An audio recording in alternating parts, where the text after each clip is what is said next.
Imagine this. One moment, life is normal. The next, everything goes silent. Your phone is dead. Your car won't start. The lights are out, and they aren't coming back on. This isn't just a power outage. It could be an EMP, an electromagnetic pulse. What you do in the next 72 hours could mean the difference between thriving and just surviving. So, let's break down the crucial steps to take, minute by minute, hour by hour. First, you need to verify if it's truly an EMP. Don't panic. A citywide blackout could be the cause. Try a simple battery-powered AM/FM radio. If you can't get any signal, not even static, that's a strong indicator. Another test is your car. Most vehicles made after the 1980s have sensitive electronics that would be fried. If your car won't start and your neighbor's cars won't either, it's time to shift into survival mode. The key here is quick assessment. Wasting time assuming the power will just come back on is a luxury you don't have. Once you've confirmed the situation, your immediate priority is water. Forget food, forget security for a moment. Water is life. Humans can only survive about 3 days without it. The first thing you should do is fill up your bathtub, every sink, and any container you can find with tap water. The water pressure might not last long as municipal pumps will fail. This water isn't for drinking yet. It's a strategic reserve. You'll need to purify it later, but securing the volume is the first critical step. Don't drink it straight from the tap after the first few hours, as contamination becomes a real risk. Now, let's talk about your drinking water supply. Hopefully, you have a stockpile of bottled water. If not, this is where your water filter or purification tablets become your best friend. A Life Straw, a Sawyer Squeeze, or even just household bleach can make questionable water safe. For bleach, the rule of thumb is about 8 drops per gallon of clear water. Let it sit for at least 30 minutes. If you have a way to boil water, like a camping stove or a grill, that's the most reliable method. Boil it for at least 1 full minute to kill any pathogens. Remember, dehydration is your first and most immediate enemy. With your initial water supply secured, it's time to think about food. Do a full inventory of your pantry. What do you have? Canned goods, rice, pasta, dried beans. These are your lifeline. Start with the perishable food in your now defunct refrigerator and freezer. You need to cook and eat these items first before they spoil. This is where a barbecue grill or a small camping stove becomes invaluable. Plan your meals. Rationing starts now. Don't feast like it's your last meal. Eat to conserve energy. A good rule of thumb is to organize your food by expiration date, starting with the fridge items, then freezer, then your non-perishables. As you're managing food and water, think about communication. Your cell phone is a paperweight, but your family might not be with you. You need a predetermined rally point, a place you all agree to meet if communication goes down. It could be a relative's house, a local park, or a landmark. If you don't have a plan, make one now for the future. For now, focus on your immediate household. Work as a team. Assign roles. Who is in charge of water purification? Who is managing the food inventory? Who is on watch? A coordinated household is a resilient one. Now, we need to talk about home security. In a grid-down situation, your home is your fortress. First, make your house look uninteresting. Black out your windows with blankets, cardboard, or trash bags. From the outside, it should look dark and unoccupied. Light and noise attract unwanted attention. At night, use candles or flashlights sparingly and in a way that the light doesn't leak outside. Reinforce your doors and windows. A simple door jammer or a heavy piece of furniture can make a huge difference. Your goal is to be the gray man, unseen, unheard, and unbothered. Let's expand on security. A layered defense is your best bet. Your first layer is low visibility. Your second is physical barriers. Reinforce locks. Board up a secondary window or two if you can. Think about your yard. Are there tools or ladders lying around that could be used to break in? Secure them. Establish a watch schedule, even during the day. Someone should always be alert. If you live in a community, this is the time to connect with trusted neighbors. There is strength in numbers. A neighborhood watch can be far more effective than a single family trying to go it alone. But be cautious. Don't trust everyone immediately. As we move into the 48-hour mark, your routine is key. Maintain a sense of normalcy as much as possible. Wake up at the same time. Eat meals together. This helps with morale, which is just as important as your physical supplies. Mental fortitude is a resource you can't stockpile, but you can cultivate it. Stay busy. Focus on tasks. Purifying water, preparing a meal, reinforcing a window. An idle mind can lead to fear and despair. Stay calm, stay logical, and stay focused on the next right step. Let's also consider sanitation and hygiene. With no running water, how do you handle waste? A designated bucket with a tight-fitting lid, lined with a trash bag, can serve as a makeshift toilet. Add a little cat litter or sawdust after each use to control the smell. Personal hygiene is also crucial to prevent illness. Use wet wipes or a washcloth with a small amount of your stored water to stay clean. A breakdown in sanitation can lead to disease, which is a major threat in a long-term crisis. Heading into the 72-hour mark, you should have a solid system in place. You've secured water and food, fortified your home, and established a routine. Now is the time to start thinking longer term. What are your next steps? Do you have enough supplies for a week, a month? How will you resupply? Start planning for sustainable solutions. Do you have a way to collect rainwater? Can you start a small garden? This is about shifting from short-term survival to long-term sustainability.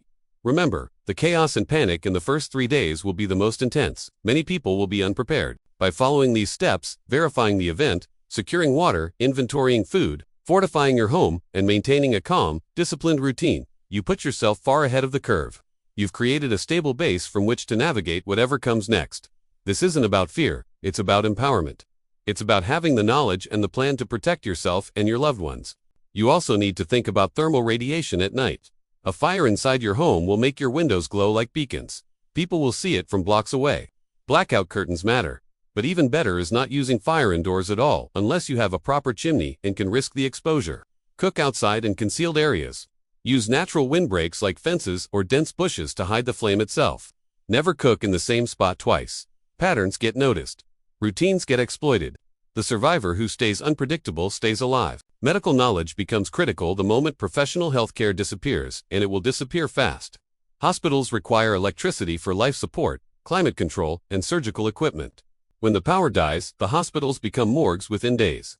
Every chronic condition that requires refrigerated medication, diabetes, heart disease, asthma, becomes a terminal diagnosis. If you or someone in your family depends on insulin, blood pressure medication, or inhalers, you have a very short clock.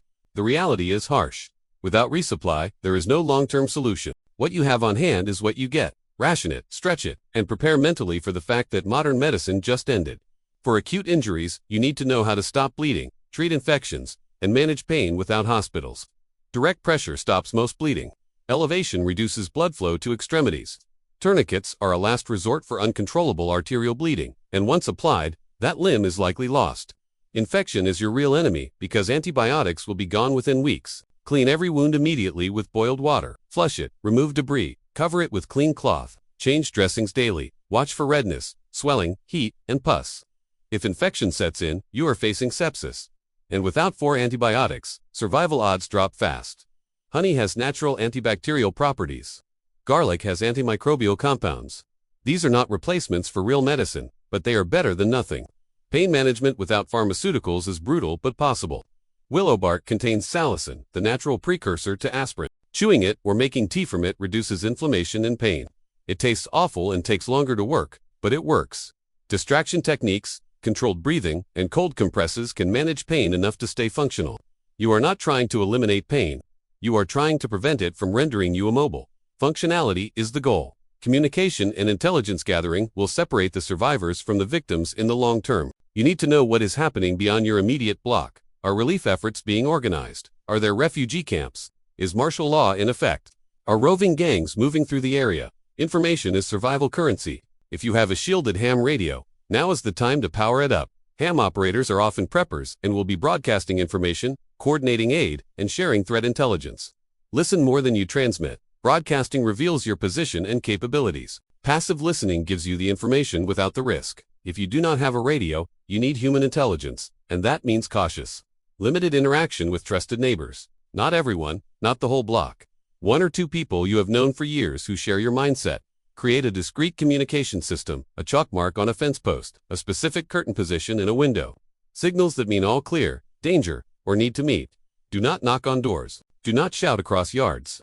Everything must be subtle and deniable. The person you trust today might become desperate tomorrow. Operational security is not paranoia. It is pattern recognition based on how humans behave when resources disappear. You also need to prepare for the psychological collapse that will hit you somewhere around day 5 to 7. This is when the adrenaline fades and the reality sinks in. The world you knew is gone. It is not coming back. Your brain is going to resist this truth because accepting it means accepting a level of loss and danger that most people never experience. You will cycle through denial, anger, bargaining, and depression. You need to recognize this and manage it, because letting despair take hold will get you killed. Create small, achievable tasks each day. Check the water. Inspect the perimeter. Ration food. Structure creates purpose. Purpose fights despair. You do not need hope, you need discipline. Children and family members who are not psychologically prepared will be your biggest challenge. They will ask when things go back to normal. They will complain about the food. They will want to leave, to see friends, to do normal things.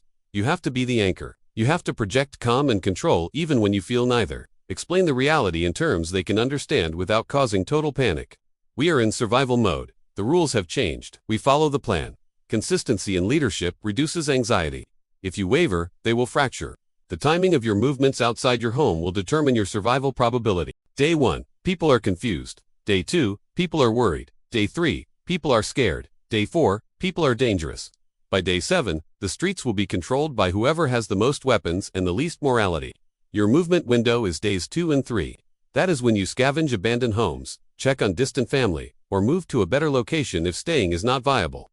You move in early morning, before dawn, when visibility is low and most people are still asleep. You move alone or in pairs, never in groups that attract attention. You move with purpose, quickly, silently, and you never return the same route you left. When scavenging, you are not looking for food in kitchens. Everyone will check kitchens. You are looking in garages for tools, in bathrooms for medicine, in closets for clothing and blankets, in attics for camping gear people forgot they owned. You take what adds survival value. Tarps, duct tape, batteries, lighters, knives, rope, plastic sheeting. These items multiply your capabilities. You also take things no one else thinks to take. Garbage bags become raincoats, water storage, and sanitation liners. Aluminum foil becomes a signal mirror, a cooking surface, and a fire reflector. Zip ties become restraints, repairs, and traps. Think in terms of multi-use functionality. Defending your resources without becoming a target is a delicate balance. You cannot look too strong or you invite coordinated attacks. You cannot look too weak or you invite opportunistic raids. You project the appearance of being just difficult enough that easier targets exist nearby. This is why camouflage and misdirection matter more than fortification. A house covered in barbed wire and sandbags screams valuable resources inside.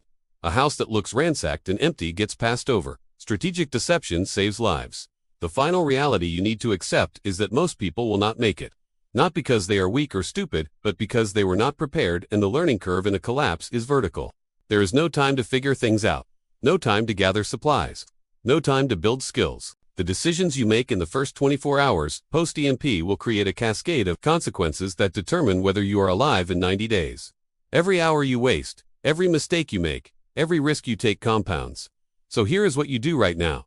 Today, before the EMP happens, you write down these 10 steps. You gather the supplies. You train your family. You run drills. You test your gear. You identify your fallback room. You map your scavenging routes. You establish communication protocols with trusted neighbors. You practice fire concealment. You learn basic medical skills. You mentally prepare for the collapse of everything you consider normal. Because when the pulse hits, there will be no second chances, no do-overs, no learning on the job. Preparation is not about fear. It is about math. It is about probabilities. It is about understanding that complex systems fail, and when they do, the people who survive are the ones who prepared when it was uncomfortable, not when it was necessary. The victim waits for help. The survivor creates solutions. The victim hopes things get better.